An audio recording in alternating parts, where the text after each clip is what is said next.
All right, wonderful people, welcome back to this wonderful channel where we'll bring you back-to-back update and information as it is hot. In case you have not joined our social media handle, what are you waiting for? Kindly go ahead and subscribe, like, comment, share, and also remember to on your notification button so that whenever our news drops, you will be the first. We will collect them. All right, let's go down to the news proper. Lawmakers visit Nnamdi Kanu, resolve lawyers' restriction. That is the thread now. That's what is currently going on. Lawmakers visited Nnamdi Kanu and they have resolved lawyers' restriction. Of course, you know that Mazi Nnamdi Kanu's lawyers were restricted from seeing him. And there's something that was trending last week. Some people are asking questions whether Nnamdi Kanu or Nozikwa is he still in this earth, or has he crossed into the world beyond? And people were wondering that his face have not been seen. This, that. A lot of fear, and I think this is the part of what made lawmaker to visit him is either to show that he is still in the land of the living, because we are not even, it's not even a thing of rejoicing again. If they say lawmaker visited in and they can make so that we'll come and be rejoicing, we know that is either election is coming closer, and these people know that Kanu is a gateway. It happened in Anambra, yes. There was a big tension in Anambra during Chukwuma Charles Soludo's election, the election that brought Chukwuma Charles Soludo in Anambra into office. Mazi Nnamdi Kanu contributed 90% of what brought Soludo into office, even though he was in the DSS detention. Yes, he contributed 90% of what made Soludo to become the governor of Anambra State. Soludo was visiting him, making a lot of promises, talking about Nnamdi Kanu and how people, the government have left him, the government have not been able. He spoke as if that if he gets into that office, that with immediate effect, Kanu is out of the DSS detention. That was what people thought. And they played that politics, did their politics, used Kanu as the picture maker. They used him as the front page, the man on the front page, because that's what they used. They used Kanu as the man on the front page to be able to achieve the agenda. And that is what these politicians have been doing. That's what the politicians have been doing. Even when late Iwanyan was alive, who was the former president of Ohaneze Ndigbo, there were a lot of politics. That's why I will tell Ndigbo, can Ndigbo Jilunwayo. Make una take it easy. Help your brother. You don't need to sabo your brother, betray your brother because of just politics. Because of politics. And because of this kind of politics that Ndigbo are playing, Ndigbo are not together. They don't have a plan. They don't have a masterpiece. In the Southeastern politics, there is no masterpiece. The Southeastern politicians are serving the Northern and the Western politicians. They are just like servants there. Ndigbo have not been able to develop a blueprint for themselves, a masterpiece, of which this was why Ojukwu came up with the Apuga Party in Kabunkanyi.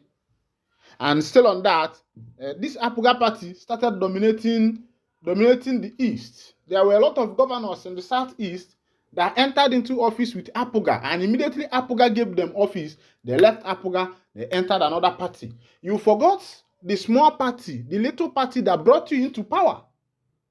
The little party that brought you into power, which of course you are now a stakeholder there. You are now a good man. The party brought you into power so that you can have power, so you'll be able to protect them. And what these people do is that when the party brings them into power, you see them dumping the party to jump to another party. You've forgotten how you got your victory. That this party, this little party you are dumping now, was the party that made you who you are. You were not a governor. And through the umbrella of this party, the flag bearer of this party, You went for governorship. You won. Now, yourself did not tell you that what you are there to do is to build your party, to make sure that your party becomes strong, because they have made you a strong man there. You are aiming for the higher position, but that will be for the interest of your party. And that is what Ndibo has forgotten. Ndibo left this kind of politics of having a blueprint of what a particular people want, where they are going, their motion, their destination.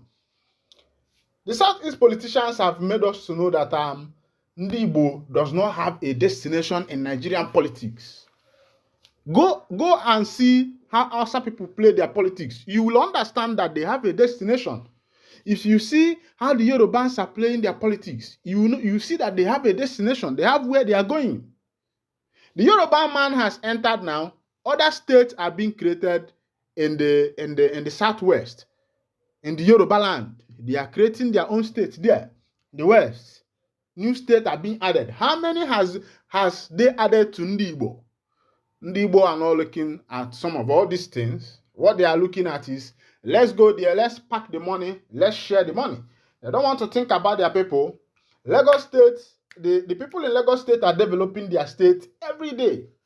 Then our governor says they want investors. They want to bring investors into Alibo. How will an investor come into Alibo where they don't even have a good road access? No good road access in Alibo. You cannot. There's nowhere in Alibo you can see one big lane, maybe like 4 or 5 lanes. It's only 2 lanes or 1 lane. If they build that 1 lane, they will be making noise that they have done something for Ndibo. Meanwhile, in Lagos State, they are building railways. These people are building trains, making business easy. They see the population that is coming in to do business.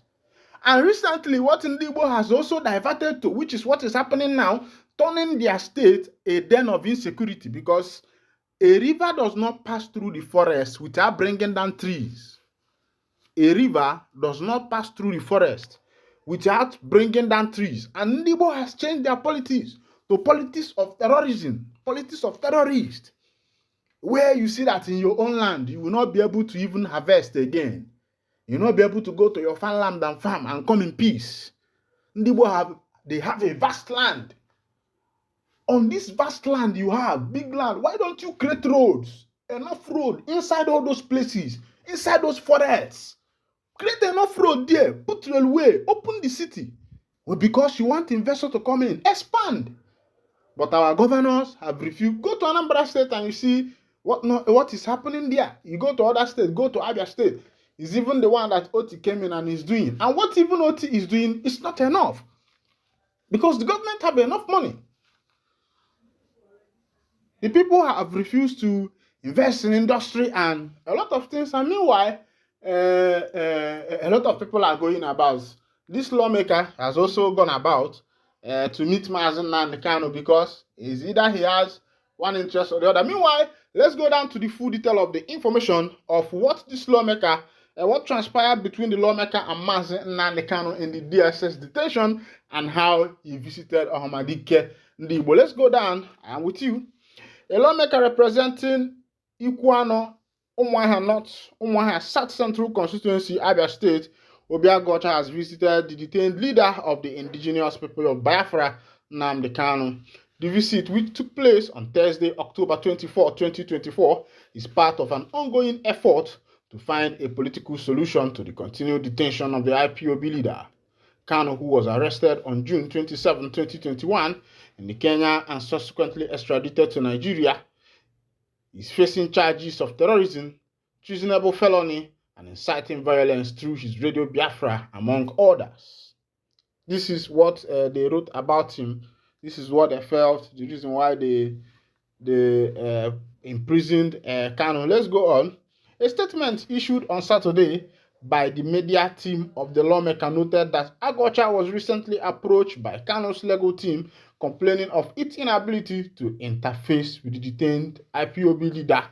The statement read in part, a few days ago, the lawyer to Mazen Nnamdi Kanu reached out to his Honorable Minister Obi Agocha, representing Ikuano, Umuahia North and Umuahia South Federal Constituency.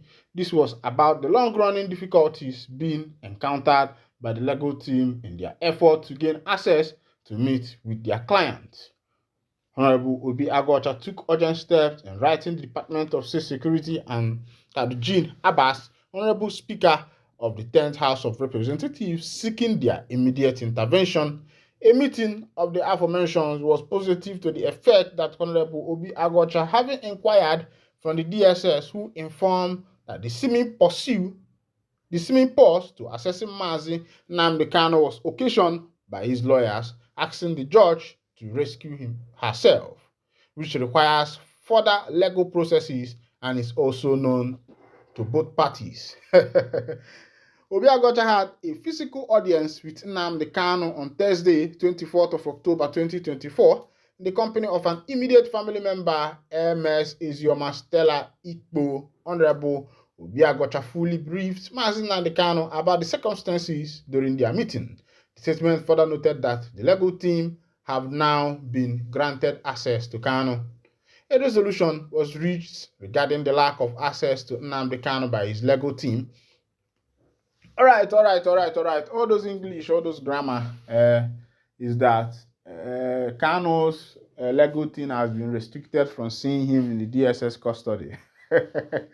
You can imagine the country where we find ourselves. Your legal team, your legal advisor, your lawyer, a man who is standing for you, will be restricted access from seeing you. And tell me how you are going to win the case. I think if every country, in a country that wants to heal, that wants to become better, first of all, the rule of law must rule first. But the rule of law must come first, and where there is rule of law, that is where even it's not even about being a Christian, it's not even about being a Muslim. It's about the people coming together to say we want to make ourselves to work. Because what happens in this country is that one person will come out and carry like 50 trillion alone, and you have looted other people. You loot the money that other people are supposed to use to survive. And when this money is being looted, another person will come into power and see that money has been looted. He will hunt the other person that looted the money, collect the money from the person, the much he can collect, and that is his settlement. He allows the person to go, and he himself will take that recovery for himself and still loot another one. That's the government we find ourselves. That's the government that is running the country, and that is why fuel is 125 naira, and if they are telling us that they will bring it down to 1,000, we are clapping for them. We are happy. Meanwhile, very soon we are heading to 2025, and 2025 budget will be read out to us, and we'll see the budget of 2025. We'll see all the works they have done with it. Because they promised us good road. Meanwhile, there is no good. Since they gave birth to me in Nigeria, every day the government comes and tells us, we need good road. That what they will tell us what they are bringing to us. Good road. This one. They tell us all these things, and at the end of everything, we see nothing. And since that time, the promise of each government that is coming in is giving us good road, electricity, and pipe-borne water. You could imagine in 2023, in this century, that they are still promising Nigeria pipe-borne water. They are still promising Nigerians good road. They are still promising Nigerians electricity. And even the power grid have fallen like 3 times this year. A power grid, a whole national power grid has fallen 3 times, and this will this will help you to see the management, how the management are doing their work. The power grid has fallen 4 times. Power grid. Meanwhile, this is where we'll be winding down the curtain, and if this is your first time of joining us on this wonderful channel, kindly go ahead and subscribe, like, comment, share, and also remember to on your notification button so that whenever our news drop, you'll be the first to click on. Thank you for listening. God bless you.